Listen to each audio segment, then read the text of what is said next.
Maestro provides a special mode of local transformation called structure sculpting, which is useful during building and structure modification. To use sculpting, click the Sculpt button on the Build toolbar.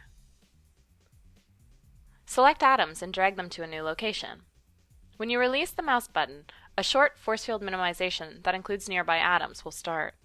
The minimization proceeds for a fixed number of cycles, or until there is no significant change, or if you exit the sculpting mode.